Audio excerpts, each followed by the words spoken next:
Boa noite a todos, sejam todos bem-vindos a mais uma noite de estudo, hoje, do Livro dos Espíritos, de 1857, onde abordaremos importantes temas relacionados à separação da alma e do corpo, né? Temas que não apenas despertam a curiosidade humana, como muitas vezes até move o ser humano na sua jornada encarnatória, né? Um tema que é bastante temido pelos seres encarnados, né, o momento da sua morte, e que também o desconhecido leva a um temor ainda maior. Quando conhecemos um pouco mais sobre isso, perdemos um pouco daquele medo infundado, perdemos um pouco daquele medo desnecessário e passamos a ter um pouco mais de compreensão do que precisamos fazer para ter um desencarne um pouco mais tranquilo, né? Para merecer um desencarne um pouco mais tranquilo. Assim sendo, convido o irmão a soltar o áudio e iniciarmos os nossos estudos dessa noite. Questão 156. A separação definitiva entre a alma e o corpo pode verificar-se antes da cessação completa da vida orgânica? Na agonia, às vezes, a alma já deixou o corpo que nada mais tem do que a vida orgânica. O homem não tem mais consciência de si mesmo e, não obstante, ainda lhe resta um sopro de vida. O corpo é uma máquina que o coração põe em movimento. Ele se mantém enquanto o coração lhe fizer circular o sangue pelas veias e, para isso, não necessita da alma. Muito bem, neste primeiro ponto, podemos entender que, ainda que o corpo esteja vivo, em alguns casos, a palavra às vezes, né, é bastante importante nessa colocação, o corpo pode estar vivo organicamente, mas distante do espírito, né? Pode haver o afastamento do espírito por completo deste corpo, enquanto ele ainda está nos seus momentos finais. Entretanto, a obra interminável, a Gênese, ela traz o complemento disso, dizendo, né, que este corpo permanece ligado pelo liame, né? Então, essa mesma ligação que acontece no encarne, né, no momento do nascimento, ele acontece no desencarne, até que o momento que o corpo realmente pare, né, a sua vitalidade, e aí seja desfeito, né, essa união. Lembrando que o corpo, assim como o espírito, né, ele tem que ser lapidado, ele tem que ser trabalhado. E esse momento de desligamento, neste caso, sobre uma enfermidade, por exemplo, em que o corpo está se preparando para o desligamento, também prepara o espírito. Diferente de quando há um desencarne repentino, como, por exemplo, um acidente, como, por exemplo, algo que acontece sem prévio aviso. Neste caso, o que contará é o preparo do espírito enquanto vive, né? Então, ambos os casos trazem ao espírito a responsabilidade de desmaterializar-se. Quanto mais desmaterializado você for em vida, menos você sofrerá em morte. Quanto mais distante das questões materiais você estiver, perto do momento do seu desencarne, mais provavelmente você conseguirá, né, aceitar o momento do seu desencarne, né, e assim encontrar-se com seus entes queridos, com os espíritos que são simpáticos a você, neste momento de reencontro. Pois não. É comum ou acontece em acidentes, mortes assim repentinas, de o corpo do espírito ficar ali presente no acidente, vendo tudo o que está acontecendo? Acontece, né? Entretanto, acontece se ele assim quiser. No momento que há o desligamento, o espírito é convidado a afastar-se, tem a notícia do seu desencarne, e aí alguns hesitam, né, em aceitar. Alguns espíritos ficam por milhares de anos presos aos seus momentos de acidente ou às suas circunstâncias materiais.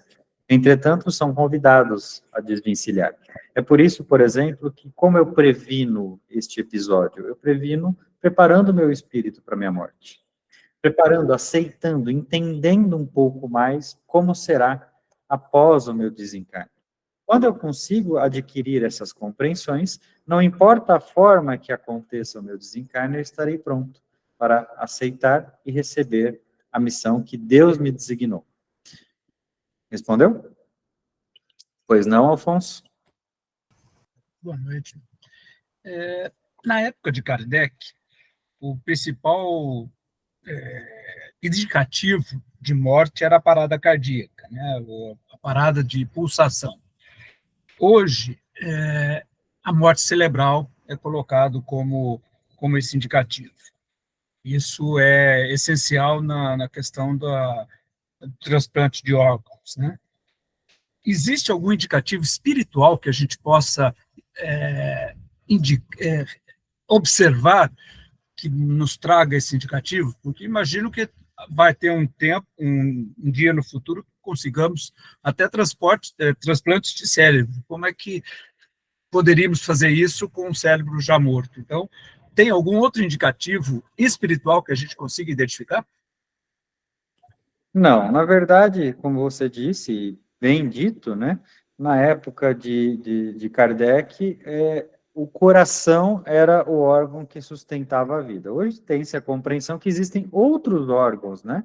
Que sustentam a vida. Entretanto, não é um ou outro, não existe um indicativo, um momento lógico. Até porque, como a ciência moderna já mostrou, até mortes cerebrais podem ser revertidas.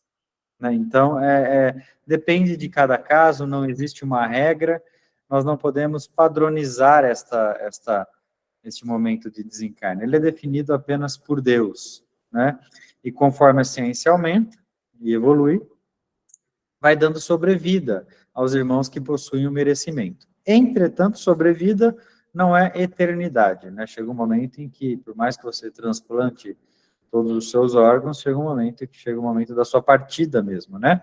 Mas você pode perder o seu cérebro, jamais perderá a sua mente. São coisas distintas. E ali está o seu acervo, a sua bagagem e as suas informações. Irmão Rui? Boa noite a todos. Boa noite, meu irmão. Eu gostaria de fazer uma pergunta sobre os liames. O espírito pode, por si só, fazer o desligamento dos liames ou terá que ter a ajuda de um outro espírito? Pode sim. É mais comum do que você imagina, né? Eu desligo o meu liame, eu me afasto, eu me preparo quando eu tenho essa resignação, né? O afastamento é meu.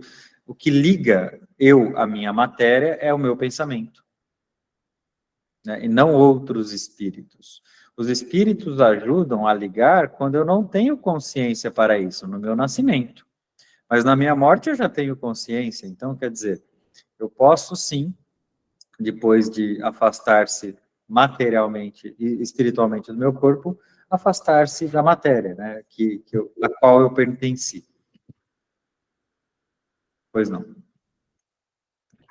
Referente ainda à lucidez, que me veio algo na cabeça.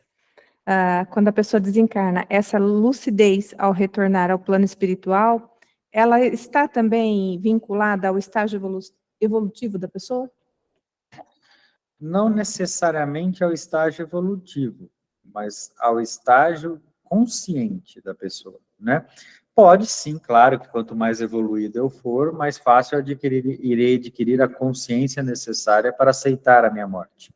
Mas alguns espíritos, apesar de evoluídos, teimam em materializar-se ou apegar-se a pessoas ou coisas da época em que estavam vivos, né? E aí precisam reaprender a desligar isso, né?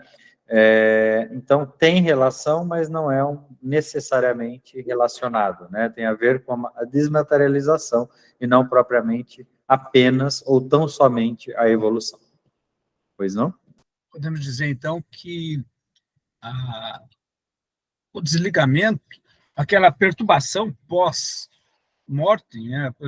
A perturbação pós-desligamento, ele pode ocorrer não por questão do espírito estar ligado ao próprio corpo, mas sim dele estar ligado a outros bens ou outras pessoas na Terra, naquela vida que que ele estava encarnado. E ele tem capacidade de se desligar, mas não consegue se desligar do seu envolvimento. Isso pode ocorrer? Pode, né? Porque o que acontece? Por mais que ele se desvencilhe do seu corpo físico, se ele não se desvencilhar do ambiente em que vivia, estará lá da mesma forma. Porque o que faz ele estar lá não é a presença do espírito, é o que ele leva através da sua mente, né? Então, é a mente que o faz presente, e não propriamente o estado físico, né? O estado físico está distante, a mente que o aproxima. Naturalmente, quando o espírito desencarna, ele é conduzido para as colônias espirituais, os locais mais apropriados para os seus tratamentos. O que o distancia desses locais são as suas decisões, né? E essas decisões é que faz com que o espírito reaproxime a sua materialização, o que não necessariamente acontece com todos os espíritos, desde que ele consiga encontrar a lucidez ainda em vida. Vamos lembrar que tudo que nós fazemos durante a nossa encarnação é continuado após a nossa encarnação. Se eu aprendo a desmaterializar-me durante a minha vida, depois que eu desencarnar, eu continuarei com a mesma forma de pensamento. Conseguir realizar essa transição de forma abrupta após o desencarne é muito raro. Eu terei que aprender a me desmaterializar, seja no corpo ou fora dele. É por isso que alguns espíritos insistem em estar ligados ao corpo, mesmo que ele não exista mais. Porque não aprendeu a desvencilhar dele enquanto era vivo. Pois não. Boa noite a todos. Uma dúvida, meu irmão. Por exemplo, é comum, às vezes, um parente, ele está no fim da vida, está quase a vela se apagando. E nessa fase ocorre quase que parece que um sofrimento, que a pessoa está vendo uma depuração espiritual, não sei se é esse o correto no meu entendimento. E aí a gente fica naquele conflito. Se a gente deseja, ora, para que haja um desencarne, ou entenda o processo, que ele está num processo de depuração e estenda esse período. Como que a gente administra isso? É fácil, mas é difícil, né? Essa contradição é muito simples, porque basta colocar nas mãos de Deus, né? Quando alguém passa por uma enfermidade e está preparando o seu corpo para o desencarne, é uma decisão divina o momento em que ele irá desencarnar, né? Não é uma decisão minha ou não é uma decisão humana, né? Ou do próprio espírito. Cada um passa aquilo que fez por merecer, seja um merecimento do crescimento através desse sofrimento, ou o merecimento de permanecer um tempo mais na Terra, próximo daqueles que ainda não conseguiu se desvencilhar. Entretanto, não há sofrimento sem evolução. E esse é o maior bálsamo, né, que Deus nos deu e nos ensinou, é que não há sofrimento em vão. Tudo aquilo que passamos nos lapida como espíritos, né? O que nós podemos fazer é facilitar essa lapidação. Como? Aceitando aquilo que Deus nos deu. Eu posso, por exemplo, me revoltar a Deus por ter uma perna e não duas, ou agradecer a Deus por ter uma perna. Eu posso revoltar-me a Deus por não ter os patrimônios que eu gostaria, ou agradecer o pouco que eu tenho e merecer, através do meu esforço, ter mais. Eu posso ser vítima das circunstâncias que viver em um mundo de provas e expiações me traz, e vitimizar o meu espírito, né, através de um discurso de sempre esperar o melhor, ou eu posso esforçar-me e trabalhar para ser melhor. Então, as decisões do que eu sou hoje aconteceram no passado, mas as decisões de como eu serei amanhã acontecem no presente. Isso é muito importante. Talvez você não possa mudar a circunstância da atual encarnação, mas você pode mudar das futuras. E essa é a justiça do Espiritismo. Todas as religiões são muito válidas, pois seguem as leis de Deus, principalmente as cristãs. Entretanto, o Espiritismo se diferencia nesse aspecto. Por que uma criança nasce tetraplégica e a outra andando? Por que uma pessoa nasce com enfermidades incuráveis e a outra não? Por que alguém nasce em sofrimento financeiro e outro em riqueza? Por que algumas pessoas nascem com facilidades e outras com dificuldades? Deus seria justo se houvesse apenas uma vida? Alguém que nasce em sofrimento absoluto e sofre ali durante 30, 40 anos até ter o alívio do desencarne? Se assim está, é porque está ou expiando algo ou provacionando algo, mas que fará com que este irmão tenha um futuro melhor. E esta pluralidade de encarnações nos faz pensar muito bem como nós agiremos no presente. Porque o passado pertence ao passado. O presente, né, fará o meu futuro. Vamos lá? Mais uma pergunta. Quando a pessoa está em fase terminal, eles têm muitos relatos que ele está vendo pessoas que já partiram. O que seria isso, esse acontecimento? Conforme o espírito começa a desprender-se do corpo, ele começa a se aproximar ao plano espiritual. Essa mediunidade, vamos dizer assim, que outrora não era exteriorizada, ou não era ostensiva, ela passa a ser, porque isso mostra que aquele irmão está mais, né, próximo do plano espiritual do que o físico. Isso pode acontecer. Como também pode acontecer alguns delírios mentais, né, faculdades cognitivas cerebrais, que fazem com que o irmão traga a memória presente experiências passadas. Então, depende de cada caso, irmão Rui. Agora, após o desencarne, sim.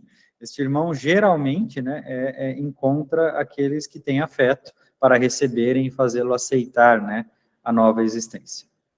Tá, mais uma perguntinha. Tem muitos relatos que a pessoa está em coma e quando vai desencarnar, ele retorna em estado melhor de saúde e depois desencarnar. Por que isso ocorre também? Ocorre porque ele aceitou a sua enfermidade, aceitou o seu desencarne, e aí percebeu e acreditou que desencarnou a ponto de olhar para o próprio corpo e dizer, isso não me pertence mais. O coma era no meu cérebro, não na minha mente. Então, no momento que eu tenho esse desprendimento à materialidade, meu espírito não tem enfermidade. Não pode haver ou existir enfermidade no espírito. A enfermidade acontece no corpo físico, na matéria orgânica, não no espírito. Eu que transcendo para o espírito através das impressões que gravo no meu perispírito. Entretanto, a enfermidade é uma questão de decisão no plano espiritual. Pois não, irmão Miguel? É verdade, irmão, que próximo ao desencarne, o ser humano vive em dois mundos ao mesmo tempo e adquire a autoconsciência. Ele está no mundo espiritual e no mundo físico. É verdade isso? Não enxergo desta forma. Ele pode estar ali transicionando, né, mas ele ainda está no mundo material, né? Para ser sincero, esta colocação, irmão Miguel, você vive nos dois mundos o tempo todo, né? A diferença é que o seu espírito está encarnado e você tem um véu de esquecimento e não consegue enxergar, mas não propriamente habitar em dois mundos ao mesmo tempo, é um pouco diferente disso. Questão 157. No momento da morte, a alma tem, às vezes, uma aspiração ou êxtase que lhe faz entrever o mundo para o qual regressa? A alma sente, muitas vezes, que se quebram os liames que a prendem ao corpo e então emprega todos os seus esforços para os romper de uma vez. Já parcialmente separada da matéria, vê o futuro desenrolar-se ante ela e goza por antecipação do estado do espírito. É interessante, né, que aquela pergunta que o irmão Rui fez é respondida aqui, né? Então, a própria alma, ou seja, o espírito encarnado, né, faz todos os esforços possíveis para desvincular e desvencilhar daquela matéria que não lhe servirá mais para a evolução, né?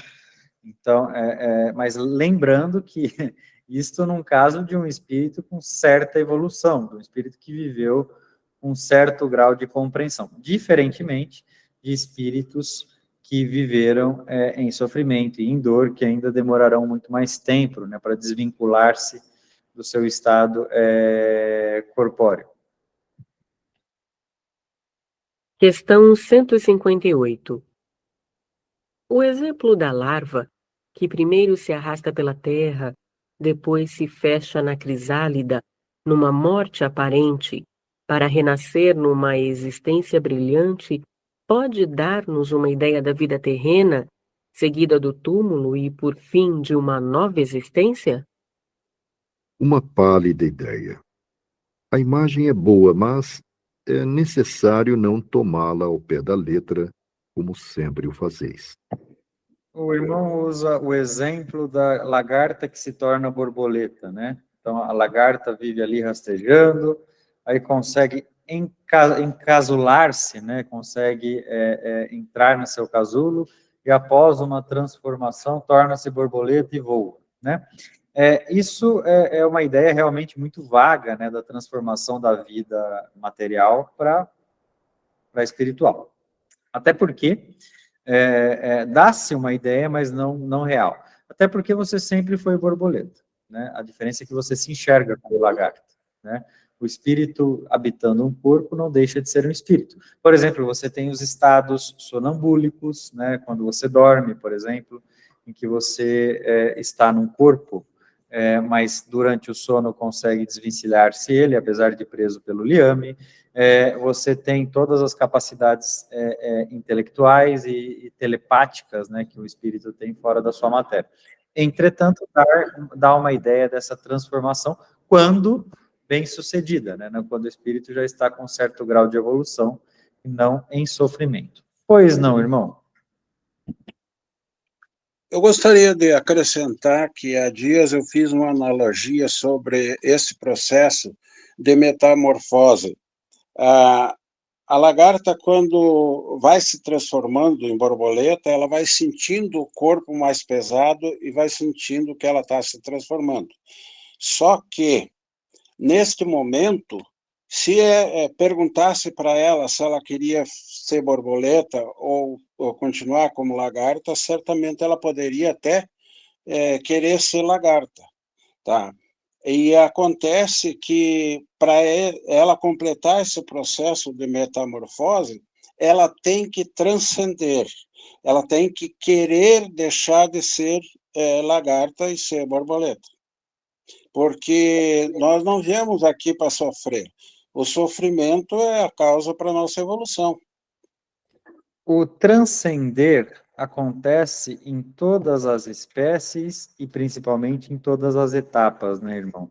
Quando você analisa, né, por exemplo, desde o espírito, antes de ser, né, um feto, quando ainda era um espermatozoide, é uma fase de transição para a fecundação.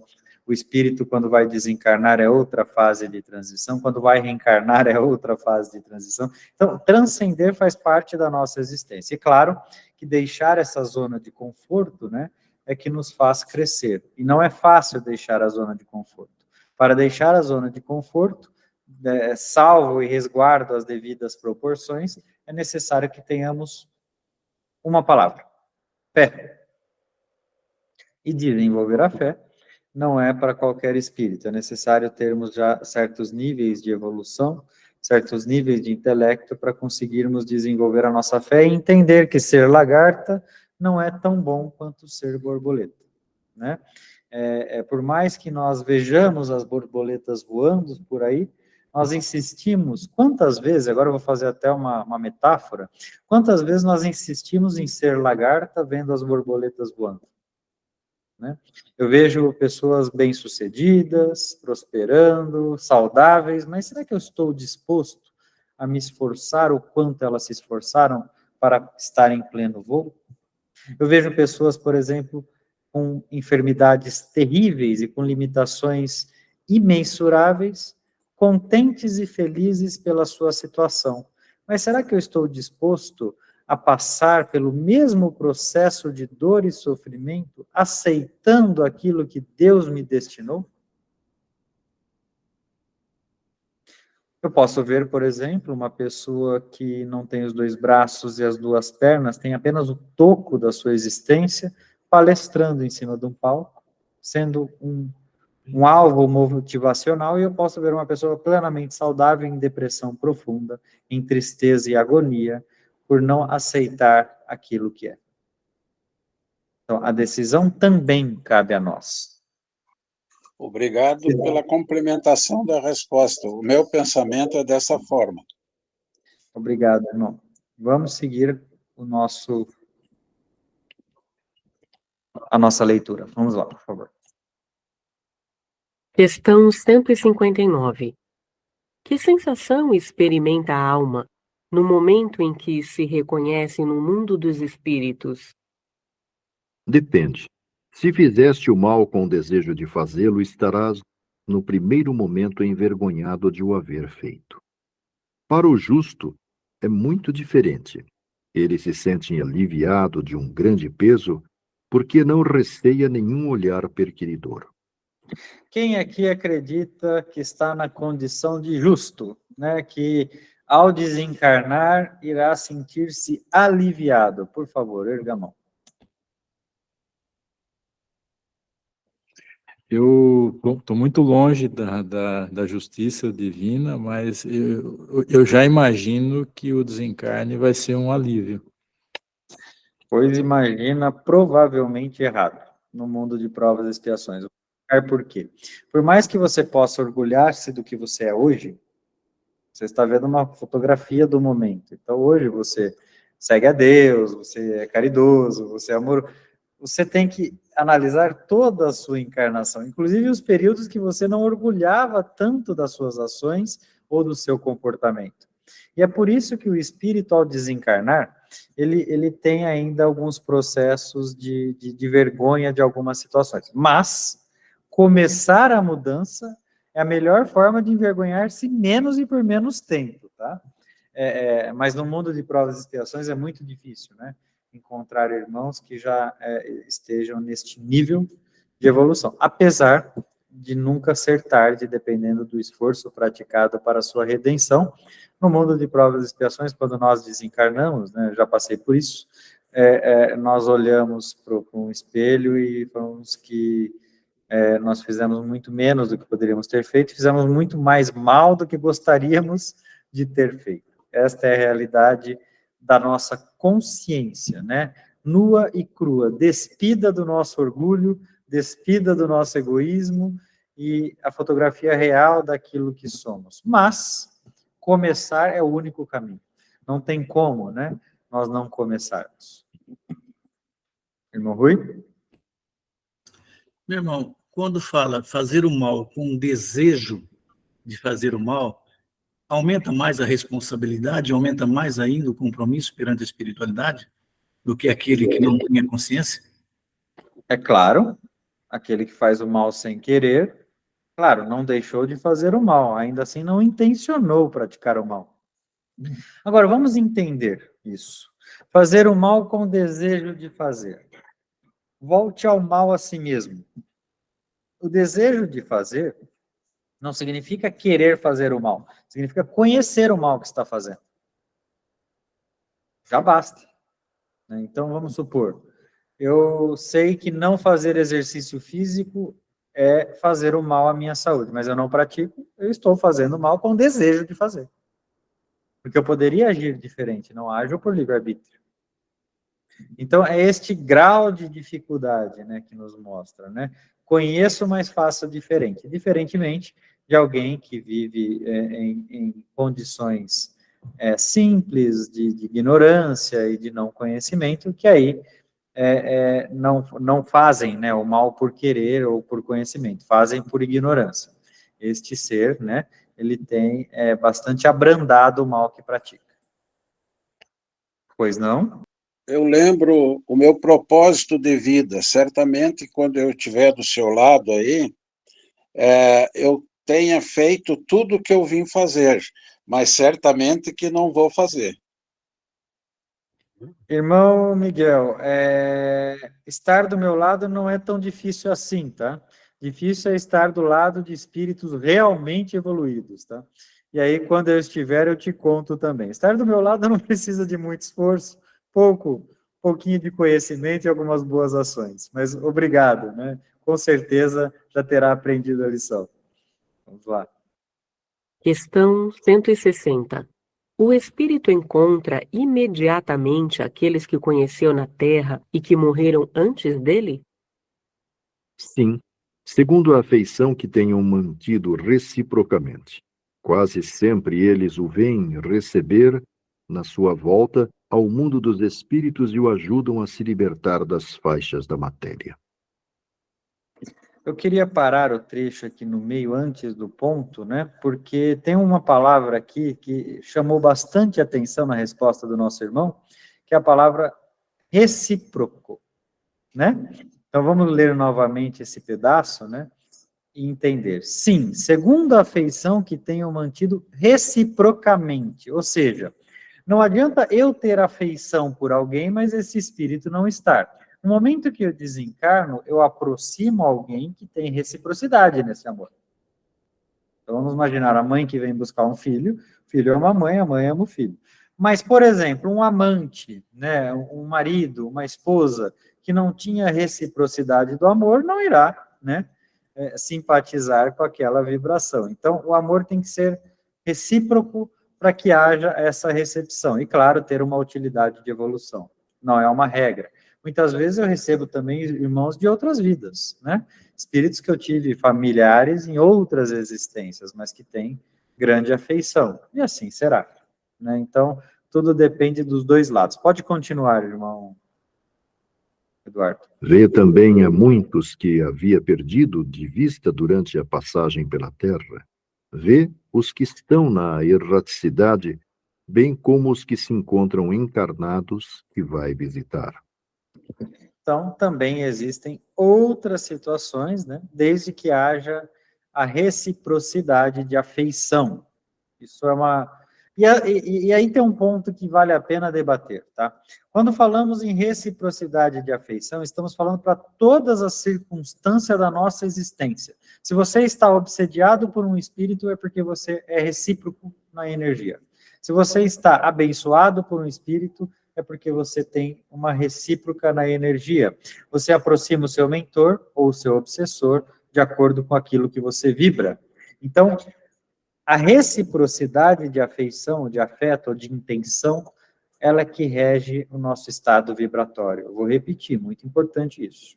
A reciprocidade de afeição e de vibração é que aproxima ou afasta os irmãos que irão conviver conosco. Isso chama-se simpatia. Espíritos que simpatizam com a sua energia e com a sua vibração. Vocês entendem a gravidade disso? Todo mal que você deseja, ainda que por pensamento, todos os momentos de raiva, de angústia, de tristeza, você está atraindo espíritos com essa mesma vibração. E os momentos de paz, alegria e plenitude, você está atraindo espíritos com essa mesma vibração. Ou seja, perguntando a você agora, as 24 horas dos seus dias, você é melhor acompanhado ou mal acompanhado?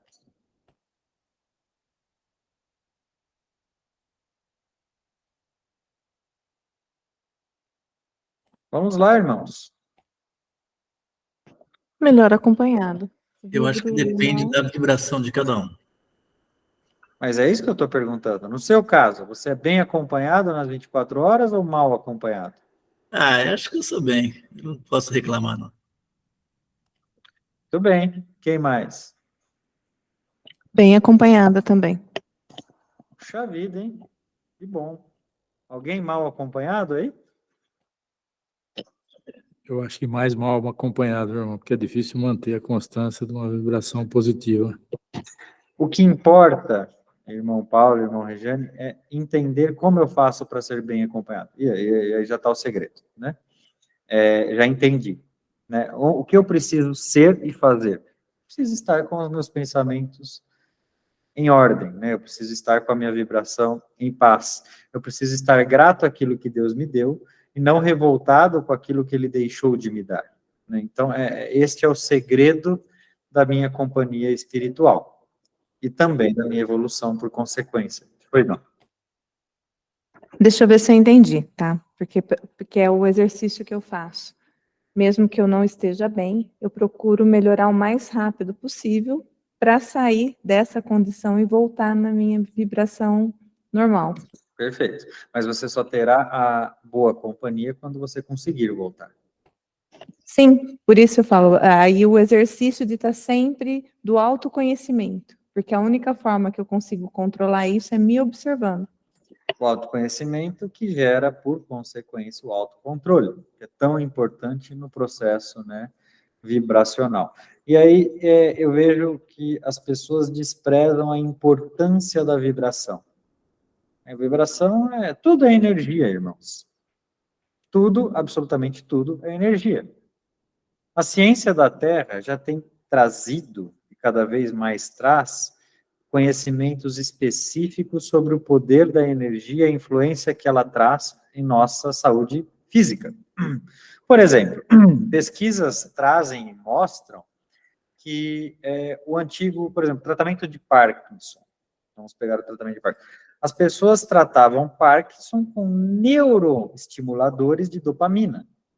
Então, alguns LOPAs da vida que traziam a dopamina, a ligação que leva a dopamina ao estado cerebral. Então, eu trato o Parkinson com dopamina.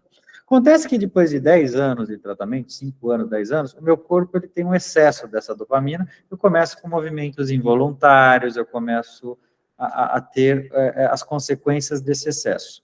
Só que tal eu tratar este mesmo Parkinson, por exemplo, a causa e não na consequência? Porque a falta da ligação dopâmica, ela é uma consequência e não a causa. A causa é a inflamação do meu organismo. E a inflamação deste meu organismo, ela só pode ser modificada com o meu estilo de vida. Então, o meu estilo de vida está completamente ligado à manutenção da minha saúde no Parkinson, por exemplo. Então, se eu tiver exercício físico, uma circunferência abdominal convalente a uma saúde, uma boa saúde, se eu tiver, por exemplo, relações emocionais equilibradas, se eu tiver, por exemplo, índices vitamínicos, ok, se eu tiver, por exemplo, todos os meus glóbulos vermelhos, brancos, e tudo aquilo que compreende o meu organismo dentro do seu equilíbrio, as consequências serão menores. Estou tratando, neste caso, a causa, e não propriamente a consequência. Poderia-se, então, dizer ligado diretamente ao sistema imunológico? Não, ligado a tudo, né?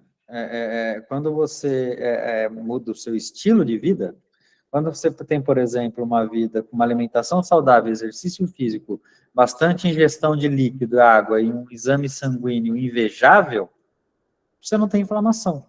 Quando você não tem inflamação, qualquer enfermidade que possa desenvolver no seu organismo vai ser melhor administrada. Então, você não deixa de passar pelas suas expiações. Você vai ter o Alzheimer, o Parkinson, o câncer, mas a forma com que você vai combatê-lo é muito diferente. É a mesma coisa que você ir, né, para um combate de uma enfermidade com um exército muito mais forte do que você iria. Não apenas no sistema imunológico, mas em todo o seu sistema corporal. Né? Então, a medicina moderna, ela já traz isso.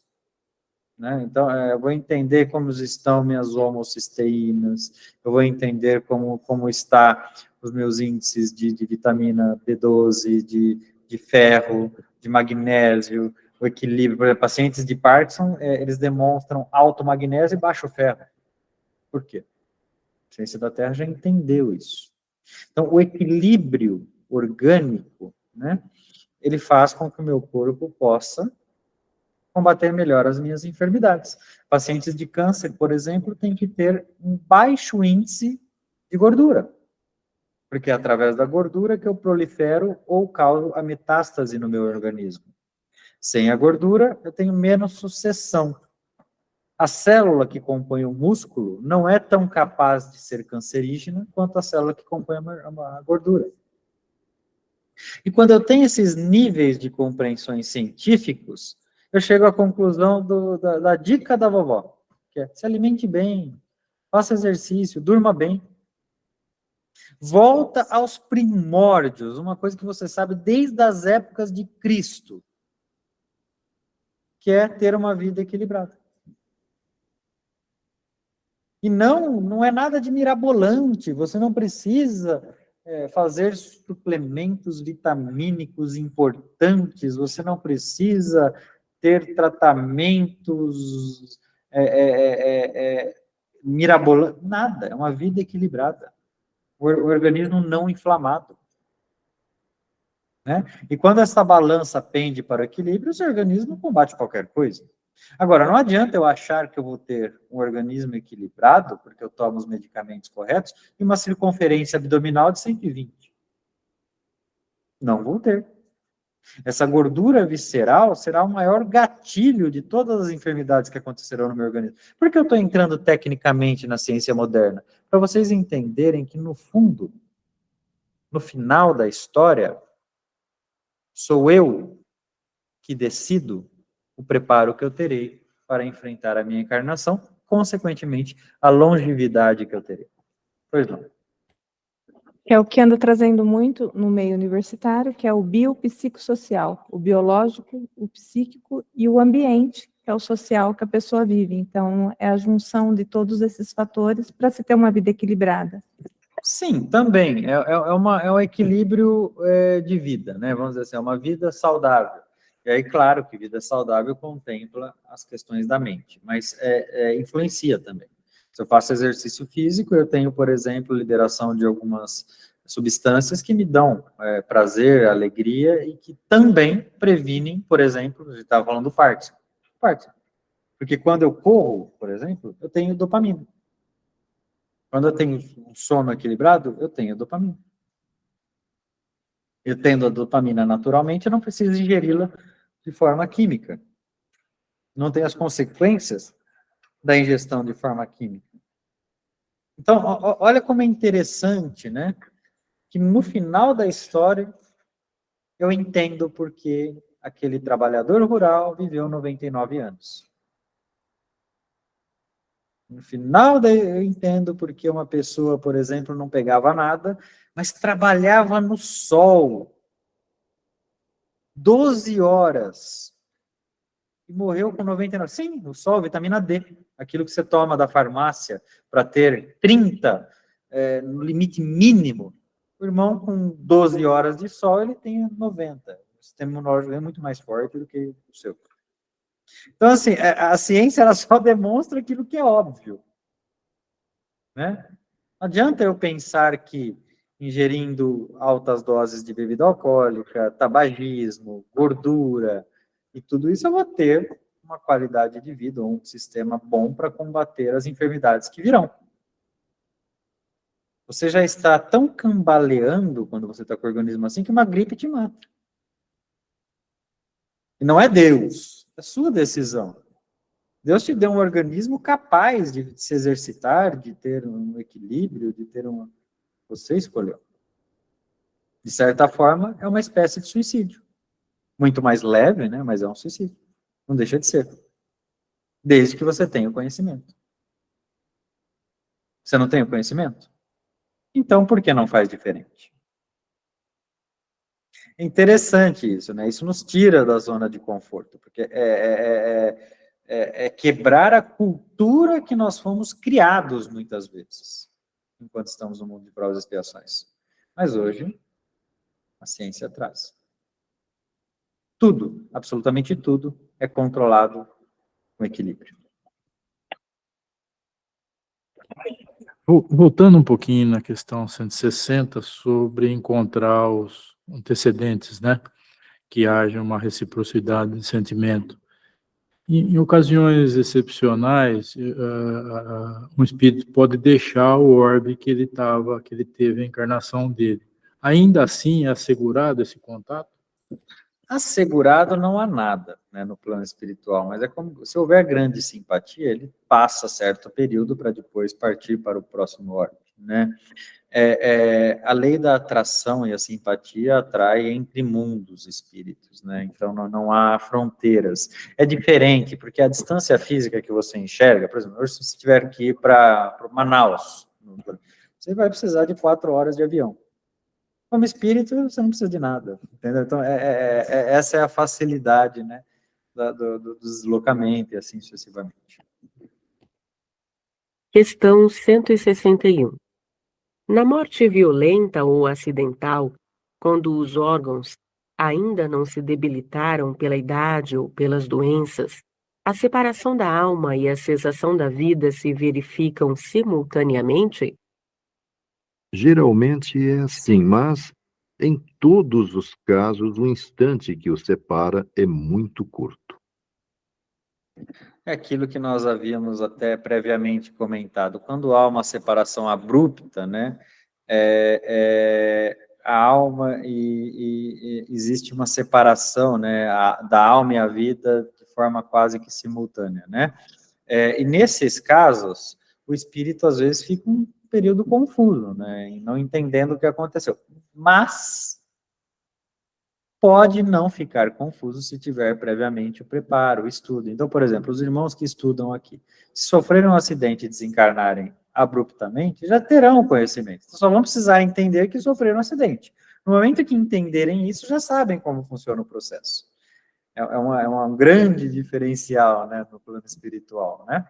É diferente, por exemplo, de você pegar um irmão que nunca teve contato com o plano espiritual, com o espiritismo, e que acredita que a vida é uma só, e que termina ali, e aí sofreu um acidente, se vê fora do corpo e fica nessa negação durante 2000 anos, entendeu? Mas também pode não ficar, se tiver a desmaterialização. É por isso que a desmaterialização, ela faz parte de todas as religiões sérias. Você não vai encontrar religião séria que pregue a materialização. A religião séria prega a desmaterialização, que é justamente você entender que a vida continua sem a matéria. Questão 162. Após a decapitação, por exemplo, o homem conserva por alguns instantes a consciência de si mesmo? Só quero explicar a pergunta de Allan Kardec, né? Nessa época, na França, né, apesar de ainda de forma muito já no final, ainda existiam decapitações, né? As perseguições, entre outras questões. Então, a pergunta foi por ser algo tão comum no século XVIII, né? No século XVII, enfim, é algo que surpreende, né, a decapitação, o espírito. E aí a ciência moderna, antes de ver a resposta aqui, né, a ciência moderna já trouxe que sim, que quando alguém é decapitado, ele fica por instantes ainda em sua consciência. Vamos ver se o irmão espiritual trouxe isso em 1857, sendo que a ciência moderna trouxe essa informação.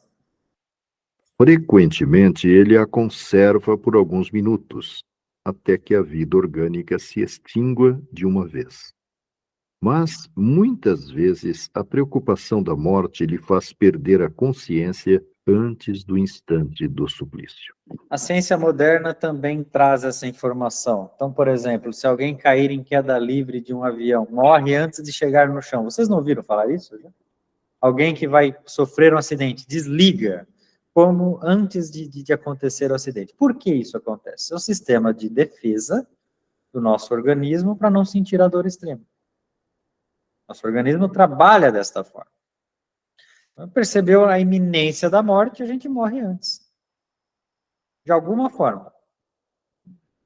Uma cessação cerebral, um corte da alimentação sanguínea ou de qualquer outro tipo. O corpo desliga. A ciência da Terra já comprovou isso, né? Mas em 1857 eu garanto para vocês que ela não havia comprovado. O irmão já trouxe também essa informação, né? Previamente, para mostrar a grandeza, né, do nosso espírito e como ele pode ser preparado, né, para esse momento. Pois não, irmão Rui? Pode ser também uma perda de consciência momentânea, devido ao encontro da dificuldade prevista na sua frente, meu irmão? Pode, mas essa perda de consciência é o suficiente para que você não sinta a dor do desencarne. Depois você não vai readquiri-la no corpo, né? Você só vai readquiri-la fora dela. Então, você desliga na hora certa, digamos assim, irmão Rui. Pois não, irmão Afonso. É porque, se não for necessário o desencarne dele, que ele recorde e volte à vida normal, né? Exatamente, exatamente. Pois não, irmão Afonso. É justamente isso que eu ia comentar, que mesmo não tendo desencarne, geralmente a pessoa perde consciência num acidente grave, começa a sentir dores, normalmente horas depois do acidente. Isso já aconteceu comigo, e durante um bom tempo não percebia absolutamente nada de ruim no meu corpo. Só depois de começar o tratamento médico, o cuidado médico, é que eu fui perceber que alguma coisa estava machucada. O corpo chega a um nível de inteligência, irmão Afonso, que se você perder um braço, você não vai saber que perdeu até olhar para ele. Chega a este nível. A dor virá muito depois. Desliga. Porque todo o nosso corpo, ele é ligado através do conduíte da medula, né? Vamos dizer que a medula seria a extensão do cérebro, né? E aí existem derivações. Essas derivações nervosas ligam o nosso organismo. Então, o corpo é tão inteligente que quando corta um braço, por exemplo, essas derivações neutralizam. Sério, não sinta essa dor, porque você não suportaria essa dor. Aí desliga, você não sente. Então, dói mais um corte de faca quando você está cozinhando, aquele corte fininho, pequeno, do que você perder um braço. Interessante, não? Como o nosso corpo é inteligente, né? E é exatamente isso, irmão Afonso. Ele consegue trabalhar com as derivações, né? Com as circunstâncias. Não se trata aqui senão da consciência que o supliciado pode ter de si mesmo como homem, por meio do corpo, e não como espírito. Se não perdeu essa consciência antes do suplício, ele pode conservá-la por alguns instantes, mas de duração muito curta, e a perde necessariamente com a vida orgânica do cérebro. É o tempo em que o sangue ainda está movimentando o cérebro. Então, é em conjunto, né? Isso eu acho, particularmente, eu acho um dos trechos mais importantes da obra do Livro dos Espíritos de 1857, porque é uma comprovação científica em uma época em que a ciência não comprovava nada, né? Então, já tinha aqui a comprovação, né, para vocês, que o corpo decapitado, né, a cabeça fora do corpo, é capaz de ter consciência por alguns segundos, enquanto ela é abastecida. Vamos lá. Isso não quer dizer que o perispírito esteja inteiramente desligado do corpo, mas, pelo contrário, pois em todos os casos de morte violenta, quando esta não resulta da extinção gradual das forças vitais, os liames que unem o corpo ao perispírito são mais tenazes e o desprendimento completo é mais lento. Isso não significa, né, que o perispírito não consiga, tenha se desvencilhado assim como o corpo, né, é um processo gradual. Também há relatos, muitas vezes, de espíritos que foram mortos ou enxergam o seu corpo fora dele, né? Então, é interessante. Isso só demonstra a veracidade da continuidade da vida e a irrelevância do corpo no processo de evolução, né? Ele é importante durante a existência, mas não é importante após ela. Então, desmaterializem-se. Este é o nosso conselho. Alguma dúvida? Muito bem, já que não possuem mais dúvidas, gostaria de agradecer a Deus, né, por essa oportunidade e, através da vontade dele, assim como nós iniciamos os estudos, nós terminamos agradecendo a todos pela participação. Fiquem com Deus.